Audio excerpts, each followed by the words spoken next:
नमस्कार दोस्तों। तो आज हम कामदा एकादशी की कथा के बारे में जानेंगे। धर्मराज युधिष्ठिर कहने लगे कि हे भगवान, मैं आपको कोटि कोटि नमस्कार करता हूँ। अब आप कृपा करके चैत्र शुक्ल एकादशी का महात्म्य कहिए। श्री कृष्ण कहने लगे कि हे धर्मराज, यही प्रश्न एक समय राजा दिलीप ने गुरु वशिष्ठ जी से किया था और जो समाधान उन्होंने किया वो सब मैं तुमसे कहता हूँ। प्राचीन काल में भोगीपुर नामक एक नगर था। वहाँ पर अनेक ऐश्वर्यों से युक्त पुंडरीक नाम का एक राजा राज्य करता था। भोगीपुर नगर में अनेक अप्सरा, किन्नर तथा गंधर्व वास करते थे। उनमें से एक जगह ललिता और ललित नाम के दो स्त्री पुरुष अत्यंत वैभवशाली घर में निवास करते थे। उन दोनों में अत्यंत स्नेह था, यहाँ तक कि अलग अलग हो जाने पर दोनों व्याकुल हो जाते थे। एक समय पुंडरीक की सभा में अन्य गंधर्वों सहित ललित भी गान कर रहा था। गाते गाते उसको अपनी प्रिय ललिता का ध्यान आ गया और उसका स्वर भंग होने के कारण गाने का स्वरूप बिगड़ गया। ललित के मन के भाव जानकर कारकोट नामक नाग ने पद भंग होने का कारण राजा से कह दिया।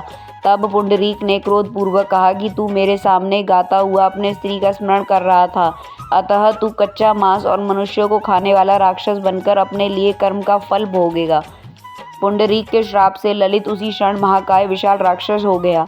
उसका मुख अत्यंत भयंकर, नेत्र सूर्य चंद्रमा की तरह प्रदीप्त तथा मुख से अग्नि निकलने लगी। उसकी नाक पर्वत की कंदरा के समान विशाल हो गई और गर्दन पर्वत के समान लगने लगी। सिर के बाल पर्वतों पर खड़े वृक्षों के समान लगने लगे तथा भुजाएं अत्यंत लंबी हो गई। कुल मिलाकर उसका शरीर 8 योजन के विस्तार में हो गया।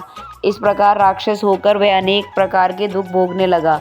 जब उसकी प्रियतमा ललिता को यह वृतांत मालूम हुआ तो अत्यंत खेद हुआ और वह अपने पति के उद्धार का यत्न सोचने लगी। वह राक्षस अनेक प्रकार के घोर दुख सहता हुआ घने वनों में रहने लगा। उसकी स्त्री उसके पीछे पीछे जाती और विलाप करती रहती। एक बार ललिता अपने पति के पीछे घूमती घूमती विंध्याचल पर्वत पर चली गई, जहाँ पर श्रृंगी ऋषि का आश्रम था। ललिता शीघ्र ही श्रृंगी ऋषि के आश्रम में गई और वहाँ जाकर विनीत भाव से प्रार्थना करने लगी। उसे देखकर श्रृंगी ऋषि बोले कि हे सुभगे, तुम कौन हो और यहाँ किस लिए आई हो? ललिता बोली कि हे मुने, मेरा नाम ललिता है। मेरा पति राजा पुंडरीक के श्राप से विशालकाय राक्षस हो गया है। इसका मुझको महान दुख है। उसके उद्धार का कोई उपाय बतलाइए। श्रृंगी ऋषि बोले, हे गंधर्व कन्या, अब चैत्र शुक्ल एकादशी आने वाली है, जिसका नाम कामदा एकादशी है।